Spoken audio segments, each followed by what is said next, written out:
हाँ तो hello everyone. आपका अपना परिवार RNR वर्ल्ड क्लासेस में स्वागत है। आज हम बिहार बोर्ड मैट्रिक परीक्षा 2027 के अंतर्गत क्लास 10th का फिजिक्स चैप्टर नंबर 1 प्रकाश का परावर्तन करेंगे। और डे नंबर 1 आज का मेरा फर्स्ट क्लास है। आप सभी से निवेदन है कि अपना ये परिवार अपना ये परिवार RNR वर्ल्ड क्लासेस को सपोर्ट कीजिए और दोस्तों के पास भी शेयर कीजिए।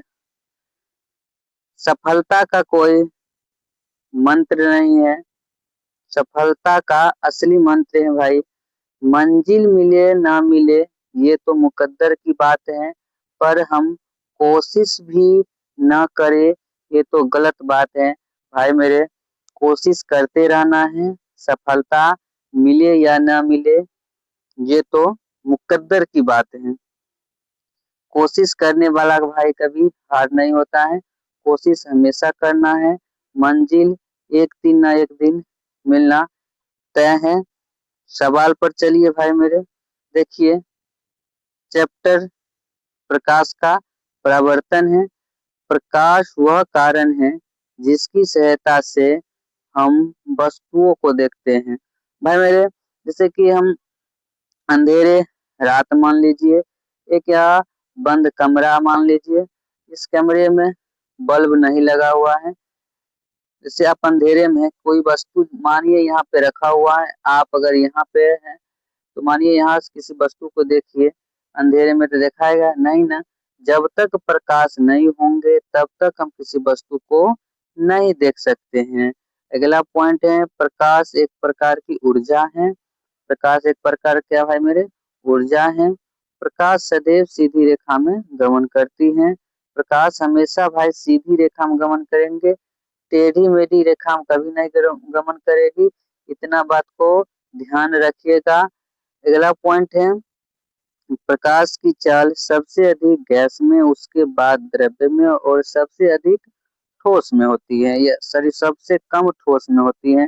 मेरे बात याद रखने योग्य है। प्रकाश की चाल सबसे अधिक गैस में होती है। भाई मेरे, सबसे अधिक किसमें होती है, गैस में होती है। सबसे अधिक गैस में होती है। उसके बाद क्या होते हैं, द्रव्य होती है। इसके बाद द्रव्य में होती है। उसके बाद क्या होते हैं, ठोस में होती है। इसके बाद क्या होते हैं भाई में, ठोस में होती है। ये बात को याद रखने योग्य है भाई मेरे, ये बात को याद रखने योग्य है। अगला पॉइंट है भाई मेरे, अगला पॉइंट, प्रकाश की चाल ध्वनि की चाल, प्रकाश की प्रकाश की चाल ध्वनि की चाल के विपरीत होती है, क्योंकि ध्वनि सबसे तेज किसमें होती है, ठोस में होती है। अगला पॉइंट है भाई मेरे, बिजली के बल्ब और टॉर्च, बिजली के बल्ब और टॉर्च में विद्युत ऊर्जा को प्रकाश ऊर्जा में बदल देता है। बिजली के टॉर्च को विद्युत ऊर्जा को प्रकाश ऊर्जा में बदल देता है। अगला पॉइंट है भाई मेरे, प्रकाश स्रोत क्या है। अगला पॉइंट है, प्रकाश स्रोत क्या है। जिस वस्तु से प्रकाश निकलती है उसे प्रकाश स्रोत कहेंगे, जैसे सूर्य, बल्ब, लालटेन। भाई मेरे, सूर्य से क्या होता है, मानिए सूर्य है, सूर्य से क्या है, प्रकाश उत्सर्जित होता है, तो मानिए क्या है, प्रकाश स्रोत है। बल्ब क्या है भाई मेरे, एक बल्ब मान लीजिए, एक ही बल्ब है। बल्ब से क्या है, प्रकाश उत्सर्जित होता है, प्रकाश उत्सर्जित होता है, मानिए ये क्या है, एक प्रकाश स्रोत है। लालटेन मान लीजिए, लालटेन से क्या होता है, प्रकाश उत्सर्जित होता है, उसे हम क्या कहेंगे, प्रकाश स्रोत कहेंगे। आप ये बात को ध्यान रखिएगा। अगला पॉइंट है, ये दो प्रकार के होते हैं, प्राकृतिक एंड मानव निर्मित। प्राकृतिक होते हैं एंड मानव निर्मित होता है। अगला पॉइंट देखिए भाई मेरे, अगला पॉइंट है, प्राकृतिक में सूर्य, तारे आदि प्रकाश के प्राकृतिक स्रोत हैं। सूर्य, तारे आदि प्रकाश का प्राकृतिक स्रोत है। मानव निर्मित देखिए, बिजली का जलता बल्ब, ट्यूबलाइट, मोमबत्ती, लालटेन आदि क्या है भाई मेरे, मानव निर्मित है। अगला पॉइंट है भाई मेरे प्रकाश प्रकाश अगला पॉइंट भाई मेरे प्रदीप्त वस्तुएं किसे कहते हैं। उत्तर देखिए, कुछ वस्तु प्रकाश सर्जित करती हैं, जैसे में सूर्य, बिजली का जलता बल्ब, जलती मोमबत्ती इत्यादि प्रकाश प्रदीप्त वस्तुएं कहलाती हैं।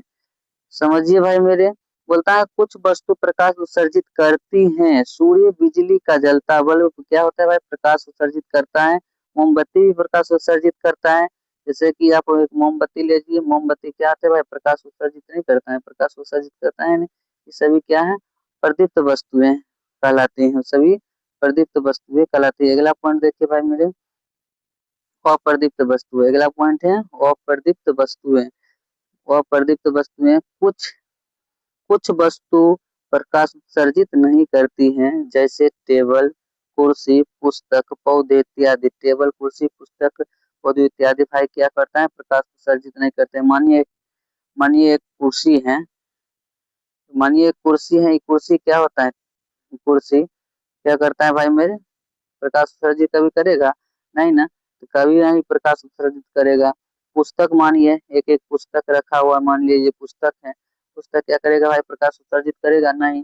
मान लीजिए एक पौधा है, क्या भाई पौधा मेरा प्रकाश उत्सर्जित करेगा नहीं ना, प्रकाश उत्सर्जित नहीं करेगा तो क्या है, अप्रदीप्त वस्तुएं हैं। आई होप आप समझ गए होंगे। अगला पॉइंट है भाई मेरे, अगला पॉइंट है वीवीआई है भाई, वीवीआई है। वीवीआई मान लीजिएगा, प्रकाश का प्राकिरणन क्या है, प्रकाश का प्राकिरणन क्या है। उत्तर में देखिए, प्रकाश जब सूक्ष्म कण पर पड़ता है तो वे कण उन पर पड़ने वाले प्रकाश कुछ ऊर्जा को अवशोषित कर फिर उसे चारों ओर वितरित करते हैं, उसे प्रकाश को, इस प्रक्रिया को प्रकाश का प्राकिरणन कहते हैं। देखिए भाई, आप चित्र के माध्यम से देख सकते हैं, चित्र के माध्यम से देख सकते हैं। मानिए प्रकाश की कण है, चारों बगल क्या होता है, वितरित होने लगता है, क्या कहलाता है भाई, प्रकाश का प्राकिरणन कहलाता है। जैसे कि देखिए यहाँ पर एक फिगर है, प्रकाश क्या होता है भाई, उत्सर्जित होता है, ये सब क्या है, प्रकाश चारों ओर फैल जाते हैं, एक कण पड़ने के बाद प्रकाश की चारों ओर फैल जाते हैं, उसे ही प्रकाश का प्राकिरणन कहेंगे। अगला पॉइंट है भाई मेरे, प्रकाश का परावर्तन, इम्पोर्टेंट है भाई मेरे, प्रकाश का परावर्तन। उत्तर में देखिए, प्रकाश की किरण किसी वस्तु से टकराकर पुनः लौटने की क्रिया क्या कहलाता है भाई, प्रकाश का परावर्तन कहलाता है। मानिए प्रकाश का परावर्तन, मानिए एक दर्पण रखा हुआ, चिकना सतह किस भी ले लीजिए, कोई भी चीज चिकना सतह होना, मानिए दर्पण है और ये हुआ आपतित किरण, इधर आपतित किरण इधर जाने के बाद ये हुआ परावर्तित किरण, और बीच में जो है ये है अभिलंब। भाई मेरे इसका भी दो नियम होता है, इसका दो नियम होता है। आपतित किरण, मान लीजिए आपतित किरण है, आपतित किरण ये है परावर्तित किरण, और ये है अभिलंब। अभिलंब ये है आपतन कोण, ये है परावर्तन कोण। आपतन कोण आए, परावर्तन कोण आए। अब देख लीजिए फिगर के माध्यम से, आपतन कोण देख लीजिए ये है, परावर्तन कोण ये है, परावर्तित किरण ये है, आपतन कोण ये है, परावर्तन कोण ये है। और ये जो है ये दर्पण है M1 और M2। आप समझ लीजिएगा कि परावर्तन का नियम, यानी कि आपतन कोण बराबर क्या होता है, परावर्तन कोण। आपतन कोण बराबर क्या होता है भाई मेरे, परावर्तन कोण। आपतन कोण बराबर परावर्तन कोण। क्या होता है भाई, आपतन कोण बराबर परावर्तन कोण और अभिलंब। आपतन कोण बराबर परावर्तन कोण एंड अभिलंब, तीनों क्या होता है, एक ही तल में होता है। आपतन कोण, फिर से देखिए परावर्तन कोण, तीनों क्या होता है भाई मेरे, एक ही तल में होते हैं। ये तो पहला नियम हो गया। दूसरा नियम क्या कहता है, आपतन कोण परावर्तन कोण का क्या होता है भाई मेरे, बराबर होता है। आपतन कोण एंड परावर्तन कोण का क्या होता है, बराबर होता है। तो ये नियम प्रकाश का परावर्तन का दो नियम है। आगे देखिए भाई, प्रकाश का परावर्तन के नियम देखिए, अगला पॉइंट वही है, प्रकाश का परावर्तन का नियम मुख्यतः दो होते हैं। आपतन कोण परावर्तन कोण के बराबर होता है। देखिए भाई आपतन कोण परावर्तन कोण के क्या है भाई मेरे बराबर है। देख लीजिए आपतन कोण परावर्तन कोण के बराबर है या ना। आपतन कोण देखिए भाई आपतन कोण आपतन यो है आपतन कोण यो है परावर्तन कोण। आपतन कोण यह परावर्तन कोण देखिए भाई दोनों कोण एक दूसरे के क्या है बराबर है। दूसरा नंबर है आपतित किरण परावर्तित किरण तथा अभिलंब पर खींचे गए अभिलंब तीनों एक ही तल में होते हैं। देखिए भाई ये आपतित किरण ये हुआ परावर्तित किरण और ये बीच में जो अभिलंब है तीनों एक ही तल में होंगे। आई होप आप समझ गए होंगे प्रकाश का परावर्तन क्या है इन इसका नियम कौन क्या होता है। अगला पॉइंट है प्रतिबिंब क्या है। मेरा पॉइंट है भाई मेरे प्रतिबिंब क्या है। अगला पॉइंट प्रतिबिंब का आप देखिए उत्तर बिंदु स्रोत से प्रकाश की किरणें दर्पण से परावर्तन के बाद जिस बिंदु पर मिलती हैं या जिस बिंदु से आती हुई प्रतीत होती हैं उसे बिंदु स्रोत प्रकाश का प्रतिबिंब कहलाता है। आप समझिए भाई फिगर के माध्यम से एक मान लीजिए ये दर्पण है और मानिए प्रकाश यहाँ से उत्सर्जित हुआ। प्रकाश क्या होता है भाई उत्सर्जित होता है और उत्सर्जित होने के बाद जिस मेन बिंदु से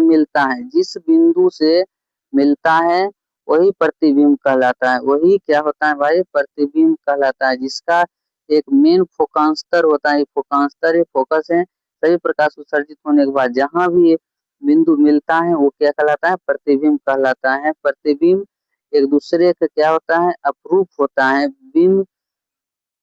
बिंदु स्रोत से प्रकाश की किरणें दर्पण से परावर्तन के बाद जिस बिंदु से दर्पण ये भाई मिलिए दर्पण है दर्पण से परावर्तन के बाद जिस बिंदु से मिलता है दर्पण ये है परावर्तन के बाद जिस बिंदु से मिलता है वो क्या कहलाता है भाई मेरे प्रकाश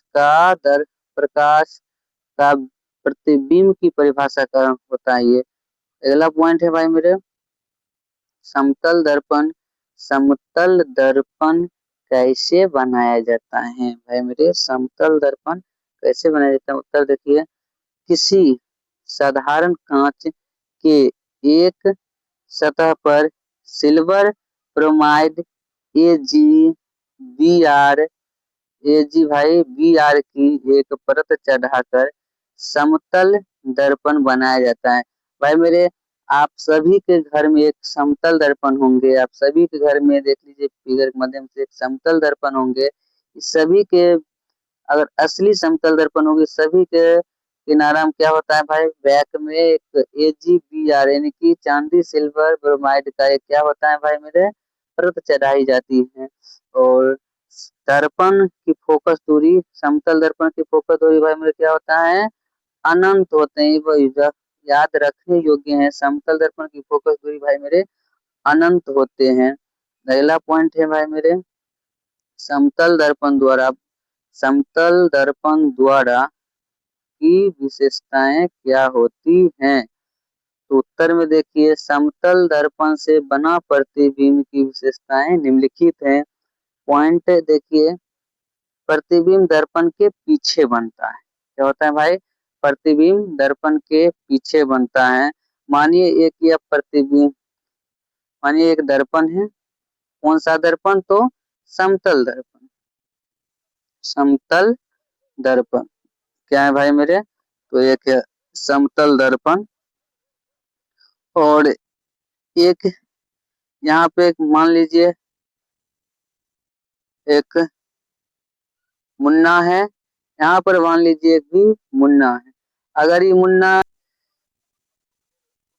मान लीजिए एक मुन्ना ये दर्पण को देखेगा यहाँ से और ये मुन्ना यहाँ से देखेगा तो दोनों का प्रतिबिंब क्या बनेगा समान बनेगा। दोनों का प्रतिबिंब भाई मेरे क्या होगा समान बनेगा।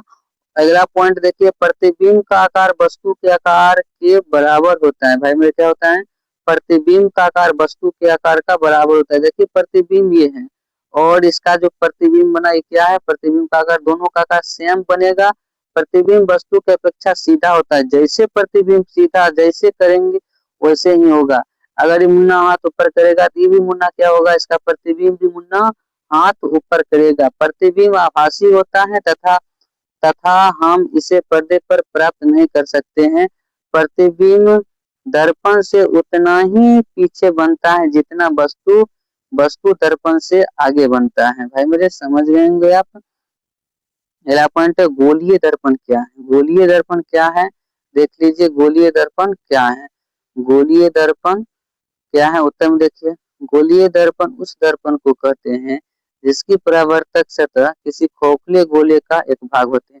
देखिए भाई, किसी खोखले गोले का एक भाग होते हैं। मानिए एक दर्पण है, इसका उभरा हुआ भाग, ये क्या है भाई, घिसा हुआ। ये जो भाग है ये गोलीय दर्पण के अंतर्गत यह गोलीय दर्पण कहलाता है। गोलीय दर्पण मुख्यतः दो होते हैं, अवतल दर्पण एंड उत्तल दर्पण। अगला सवाल है भाई मेरे, अवतल दर्पण के उपयोगों को लिखे। ये भी आए सवाल है भाई मेरे, उत्तल दर्पण सॉरी अवतल दर्पण का उपयोग। अवतल दर्पण का उपयोग निम्नलिखित होते हैं। गाड़ियों के हेडलाइट में, गाड़ियों क्या होता है भाई में, हेडलाइट में। और डॉक्टर द्वारा रोगियों के आंख कान, डॉक्टर द्वारा रोगियों के आंख कान नाक एवं मुंह की जांच करने में, दाढ़ी या हजामत बनाने में, सौर भट्टियों एवं टॉर्च में। यह हमेशा वस्तु की सीधा प्रतिबिंब बनाते हैं। आप देख लीजिए, डॉक्टर द्वारा चिकित्सा में देख लीजिए, दांत देखने में, आंख देखने में, कान देखने में, और टॉर्च देखिए सौर भट्टी में। इसका सेविंग दर्पण, शोविंग मिरर, दांत विशेषज्ञ, सौर भट्टी, टॉर्च, सल्टराइट, एल्डिहाइड्स वाहनों का अग्रदीपों में किया जाता है। अगला पॉइंट है भाई मेरे, अगला पॉइंट है उत्तल दर्पण के उपयोगों को लिखे। उत्तल दर्पण के उपयोगों को लिखे। उत्तर में देखिए, किसी भी छोटे स्थान में ज्यादा जगह को देखने के लिए हम उत्तल दर्पण का उपयोग करते हैं। जैसे गाड़ी की साइड मिरर में इसका उपयोग होता है। दर्पण का उपयोग स्ट्रीट लाइट में भी किया जाता है। जैसे कि आप देखिएगा, बाइक के साइड मिरर में जो दर्पण लगा होता है उसमें उत्तल दर्पण रहता है। बड़ा वस्तु को क्या करता है, छोटा दिखाता है। बड़ा वस्तु को क्या करता है, छोटा दिखाता है। बड़ा वस्तु को छोटा दिखाता है, वो उत्तल दर्पण के अंतर्गत आता है। तो आप ही याद रखिएगा, याद रखने योग्य है। अगला सवाल है भाई मेरे, अगला सवाल है सॉरी अगला सवाल है भाई, आवर्धन की परिभाषा लिखे। आवर्धन की परिभाषा लिखे। प्रतिबिंब की ऊंचाई और वस्तु की ऊंचाई के अनुपात को क्या कहेंगे, आवर्धन कहेंगे। प्रतिबिंब की ऊंचाई एवं वस्तु की ऊंचाई के अनुपात को क्या कहेंगे, आवर्धन कहेंगे। आवर्धन को क्या करता है भाई मेरे, एम से सूचित किया जाता है। यदि वस्तु की ऊंचाई h1 और प्रतिबिंब की ऊंचाई h2 हो तो देख लीजिए भाई m बराबर h1 बाय h2 होगा। आप ये याद कर लीजिएगा। अगला पॉइंट है भाई मेरे, अगला पॉइंट है ऑब्जेक्टिव। देखिए भाई, ऑब्जेक्टिव है इस चैप्टर का, ऑब्जेक्टिव है। 2 मिनट भाई वेट, देख लीजिए। दर्पण के द्वारा किसी वस्तु का प्रतिबिंब मिल सकता है केवल उत्तर दर्पण में। भाई में किस दर्पण के द्वारा किसी वस्तु का वास्तविक प्रतिबिंब मिल सकता है तो केवल उत्तर दर्पण में मिलता है। दूसरा नंबर सवाल भाई, दूसरा नंबर क्वेश्चन है भाई मेरे, दूसरा नंबर क्वेश्चन है, दूसरा नंबर क्वेश्चन है भाई। दूसरा नंबर देखिए, किस दर्पण द्वारा किसी वस्तु का आभासी प्रतिबिंब प्राप्त किया जाता है तो तीनों तीनों प्रकार के दर्पण में किया जाता है। तीसरा नंबर भाई पॉइंट है, किस वस्तु से छोटा और आभासी प्रतिबिंब किस दर्पण से मिल सकता है तो उत्तल दर्पण से मिल सकता है। चौथा नंबर पॉइंट, बराबर और आभासी प्रतिबिंब किस दर्पण द्वारा मिल सकता है? तो समतल दर्पण द्वारा मिल सकता है। अगला पॉइंट है भाई मेरे, अगला पॉइंट है 5 नंबर देखिए, अवतल दर्पण को आभासी एवं उत्तल दर्पण को अभिसारी दर्पण कहते हैं। याद करना है, अवतल दर्पण को क्या कहेंगे भाई? अभिसारी एवं उत्तल दर्पण को अपसारी कहेंगे, याद कीजिएगा। अवतल कहाँ कहाँ पर स्थित वस्तु से प्रतिबिंब अवतल दर्पण को फोकस पर बनेगा? तो अनंत पर बनेगा, याद कर लीजिएगा। इसके बाद है भाई अवतल दर्पण की फोकस दूरी उसकी वक्रता त्रिज्या की आधी होती है, उसकी वक्रता त्रिज्या की आधी होती है, यानी कि एफ बराबर क्या होता है भाई मेरे? r/2 होता है। इसके बाद 8 नंबर, अवतल दर्पण में वस्तु की स्थिति फोकस और ध्रुव के बीच हो तो प्राप्त प्रतिबिंब आभासी होगा और बड़ा होगा, याद कर लीजिएगा 8 नंबर। इसके बाद है भाई मेरे, मोटर गाड़ी के चालक के सामने लगा रहता है तो अवतल दर्पण मोटर गाड़ी के चालक के सामने यानी कि हेड मिरर के सामने क्या होता है? Hide light. जैसे कि आगे वाला है इसके मोटरसाइकिल का आगे वाला, इसमें क्या होता है? अब सर मेरे, सॉरी भाई, सॉरी सॉरी, अवतल दर्पण का उपयोग आगे की ओर होता है, उत्तल दर्पण साइड मिरर के रूप में किया जाता है। 10th नंबर सवाल, 10th नंबर देखिए भाई, उत्तल दर्पण द्वारा बना प्रतिबिंब होता है तो क्या होता है भाई में? उत्तल दर्पण द्वारा बना प्रतिबिंब काल्पनिक होता है, काल्पनिक भाई मेरे होता है। अगला देखिए भाई मेरे, उत्तल दर्पण द्वारा बना प्रतिबिंब होता है तो हमेशा क्या होता है? सीधा भी होता है। आवर्धन का ऐसा मात्रक क्या होता है? आवर्धन विहीन होता है, आवर्धन का कोई ऐसे मात्रक नहीं होता है भाई मेरे, आवर्धन हमेशा मात्रक विहीन होता है। आवर्धन आवर्धन का ऐसा मतलब आवर्धन विहीन होता है। अवतल दर्पण को अभिसारी एवं उत्तल दर्पण को अपसारी कहा जाता है। अगला पॉइंट देखिए भाई मेरे, इम्पोर्टेंट भी है, हम वाहनों में उत्तल दर्पण को पश्चिम दृष्टि के रूप में वितरित क्यों करते हैं या उपयोग क्यों करते हैं? तो देखिए उत्तर, दर्पण दर्पण का उपयोग उत्तल दर्पण का उपयोग वाहनों के साइड मिरर के रूप में किया जाता है। वाहनों में उत्तल दर्पण को इसलिए किया जाता है क्योंकि प्रतिबिंब सीधा बनता है, इसका दृश्य क्षेत्र काफी क्या होता है भाई मेरे? बड़ा होता है, क्योंकि यह दर्पण बाहर की ओर वक्रित होता है। चालक अपने पीछे के बड़े क्षेत्र का अवलोकन कर पाते हैं, पीछे से आने वाले छोटे बड़े वाहनों को वह दर्पण में आसानी से देख पाते हैं, इसीलिए वह वाहनों में अवतल दर्पण पश्चिम दृष्टि दर्पण के रूप में वितरित करते हैं। भाई मेरे, सिंपल सी बात है, सिंपल सी बात है भाई मेरे, हमारे सिंपल सी बात है कि हम जब बाइक चलाते हैं या वाहन चलाते हैं तो साइड मिरर के रूप में उत्तल दर्पण का क्या होता है? उपयोग होता है। तो कोई भी जैसे पीछे से हमको वाहन आ रही है उसको हम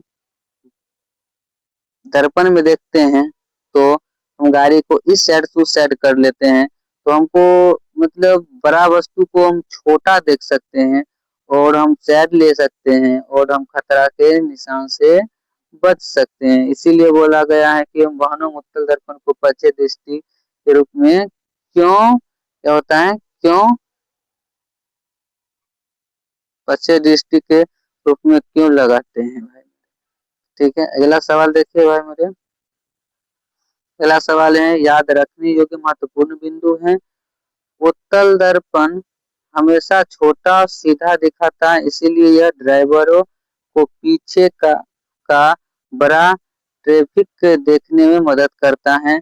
अवतल दर्पण का उपयोग डॉक्टर दांत गले की जांच के लिए करते हैं क्योंकि यह पास रखी वस्तुओं बहुत बड़ा प्रतिबिंब को दिखा सकता है। आगे देखिए भाई मेरे, आगे देखिए, गोलीय गोलीय दर्पण के मुख्य फोकस को परिभाषित कीजिए। दर गोलीय दर्पण के मुख्य फोकस को परिभाषित कीजिए। उत्तर देखिए भाई मेरे, उत्तर है भाई मेरे, गोलीय दर्पण के मुख्य अक्ष के समांतर अपतित प्रकाश की किरणें दर्पण से परावर्तन के बाद वह मुख्य अक्ष के जिस बिंदु पर अपसारित होता है अवतल दर्पण में, या जिस बिंदु पर अपसारित होती है मालूम पड़ती है उत्तल दर्पण है, उस बिंदु को दर्पण का मुख्य फोकस कहते हैं। इसे इसे हम एफ से निरूपित किया जाता है, इसे की सूचित किया करते हैं। अगला पॉइंट है भाई मेरे, अगला पॉइंट है अवतल और उत्तल दर्पण के 3 उपयोगों को लिखे। अवतल दर्पण एंड उत्तल दर्पण के 3 उपयोगों को लिखे। पहला उपयोग है भाई मेरे, पहला है देखिए, हजामत बनाने में बड़े बड़े सैलूनों में अवतल दर्पण का उपयोग होता है। अवतल दर्पण का उपयोग है। दूसरा नंबर है, अवतल दर्पण के उपयोग से डॉक्टर आंख, नाक तथा गले का निरीक्षण करते हैं। तीसरा नंबर है, मोटर गाड़ी के अग्रदीप में परावर्तक सतह के रूप में कार्य करता है। अगला सवाल है भाई मेरे, अगला सवाल है, दर्पण अवतल दर्पण का उपयोग हजामती दर्पण के रूप में क्यों किया जाता है? उत्तर में देखिए, उत्तर में है भाई मेरे, अवतल दर्पण में जब एक बीम को फोकस और दर्पण के ध्रुव के बीच रखा जाता है तो उसका आभासी सीधा और बीम से बड़ा प्रतिबिंब बनाता है। यह प्रतिबिंब दर्पण के पीछे बनता है। जब चेहरे के दर्पण के फोकस और दर्पण के ध्रुव के बीच रखा जाता है तो चेहरे बड़ा और सीधा दिखाई पड़ता है।